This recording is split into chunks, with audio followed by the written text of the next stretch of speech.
Yo, dude, what's up? Burzinator here. You're looking phenomenal today. I like it. Keep up the good work. And today we're talking about the top three shoulder exercises for building a set of invincible shoulders. All right? If you've ever had a shoulder injury, you know how much they suck. I know how much they suck. You can't do any upper body lifting. It's not fun. So doing these three exercises, best of the best, help to keep your shoulders healthy, help to prevent those injuries. Okay?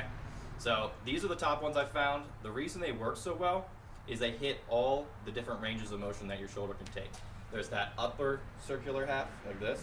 There's the bottom circular half, like this. And then there is the horizontal plane. So horizontal plane has a whole bunch of variations. We're going to be showing you a bunch of different ones you can try. So this is a little circuit you can do. 3 exercises. I usually do 3 sets, just kind of rotating through them. I do them every morning. You can do them on your off days, or if you want, you can do them after your lifting sessions. Kind of up to you, whatever you want. The important part is that you actually get them done.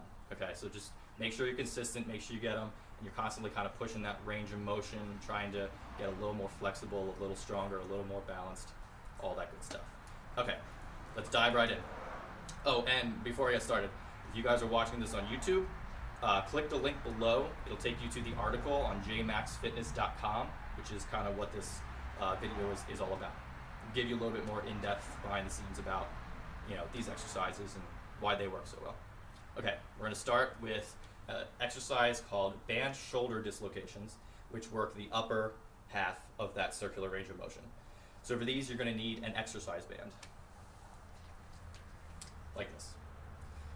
I usually wrap it around so that you get a nice little shoulder width. It's still a little bit tight. Also, when you're doing these, to start, use a light exercise band just till you kind of get that feel for how it's supposed to go and everything, and then you can upgrade later on to harder, tougher exercise bands. So for this one, you're going to hold it with an overhand grip. Step back so you can see it in front of you like this, and then you're going to raise your arms in front of you. Keep going up as it goes over your head, and then pull behind your head. Right here, you're going to feel a nice stretch, and then come down until it touches your butt or your low back or your hips or whatever. And then you're going to reverse the motion and come back around. So as you go up, you're going to feel the stretch, you're going to touch, and then you're going to come back.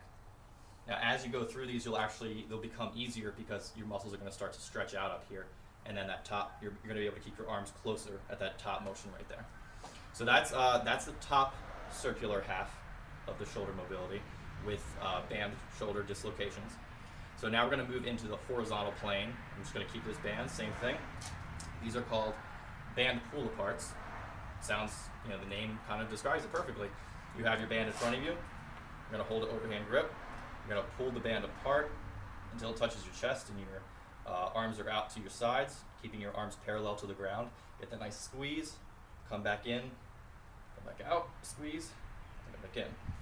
This is the one that there's like a whole bunch of variations for, so I'm going to run through those real quick as well. This is the main straight arm version. You can do a bent arm version that works your rotator cuffs a little more. You can do bent arm with your body bent, which is even more like just a different angle that you can hit. And then finally you can do the overhead version like this. And then for each of those, you can also use an underhand grip, and that kind of just gives it, a completely different feel for all those exercises. So every time you go through this, just kind of pick 3. I recommend changing them up regularly. Don't just stick with one. Kind of give your shoulders a little bit different, hit all the different angles and everything like that. It'll be good for you. Okay, so we've covered the upper circular half. We've covered the horizontal. So now the last thing, which is my favorite exercise, is the bottom circular half with an exercise called skin the cat.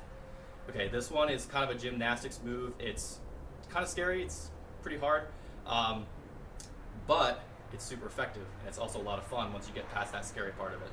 So on the article, you'll see I gave a bunch of requirements. I don't want you trying this until you hit all those requirements.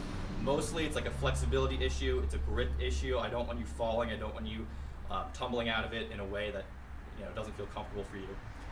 And when you first do this, as soon as you get to the point where you're kind of upside down, it's going to be a little scary. So what I recommend, and the way I learned, is I took a Smith machine where like the barbell's locked into the squat rack thing, put it at maybe like chest height, and that way when you're upside down, you know, the ground's right there, you don't feel like you're gonna fall too far. But then once you get that feeling of how it feels to flip and come back, then you can, you know, graduate to pull-up bar and it'll feel fine. It won't be that scary. So you kind of might have an idea of how this looks. You're gonna be hanging from the pull-up bar. You're gonna pick your feet up, and then you're gonna pull your feet through the hole that is created from the pull-up bar and your arms. Pull it through, and then come all the way down till you're hanging, get that nice stretch, and then pull back out of it. So I'm gonna show you 2 reps just to show you, you know, what it looks like.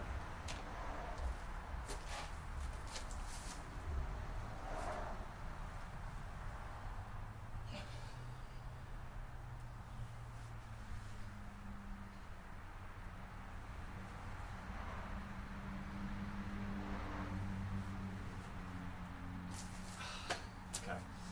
So that's kind of what it looks like. Skin the cat at that bottom stretch position. Feels so good right up here on the shoulders. But you can see how you need to have that strong grip. You need to have that flexibility. And you know, most people, if they can't do chin-ups or pull-ups, or they don't have really strong abs, they're not even going to be able to get up to that position where their feet are up above them. So work on those, build up to that. If you're not at that point yet, here's an alternative exercise. It's good for stretching, but it's not as good for strengthening, you know, that whole rotation that you get. With skin the cat, you get that entire rotation pulling both ways for your shoulders. So the alternative exercise, you're gonna have a barbell or some kind of surface behind you. You're gonna put your hands facing forward. You're gonna pull your hands back, bend forward, place your hands on whatever object you have, and then stand up. And it's gonna pull your arms up and get that stretch. And you can also squat down. So kind of might sound a little weird on describing it like that. Let me show you kind of what it looks like back here. Put your arms on the bar, and then you can just squat down like this and see how it gets your shoulders, or your hands come up behind your body. Get that nice stretch here. Like I said, great for flexibility, great for stretching, not so good for strengthening because there's no actual strengthening component to it. So that's the 3 exercises: band shoulder dislocations, all of the band pull apart variations that I described, and then skin the cat, or the alternative exercise. So do those 3. You do 3 sets each. Just kind of do them as a circuit, run through them. Like I said, I do them every morning. You can do them on off days or after your workouts. Either way, just make sure they get done, okay? Now, the band shoulder dislocations, aim for 12, 15 reps, somewhere around that range. You can go more if you want. Band pull aparts, kind of do max. Just go as many as you can do. 20 plus, 30, whatever you can do. There's a lot of tiny muscles in your shoulder that, you know, help with stability, and, you know, giving those high reps really helps work them without putting them at any risk for getting hurt or anything. Skin the cat, just aim for 2, 5 reps. Even just 1 rep is fine, especially when you're first learning it, first getting into it. It's a lot harder of a movement, so you want to make sure that you really work your way into it and don't rush it. And if you're doing the stretch, just kind of hold the stretch for like 20 seconds or something like that. Try to push that range of motion a little bit more every time you do it. Okay, so those are the 3 exercises. Hopefully you've read the article above. If not, go check that out now. Work these in, guys. They're really great for your shoulders. They're really fun. You know, my shoulders have never been healthier. Hurt this guy a while ago, and it feels amazing now. It's great. So, have a great day. Peace.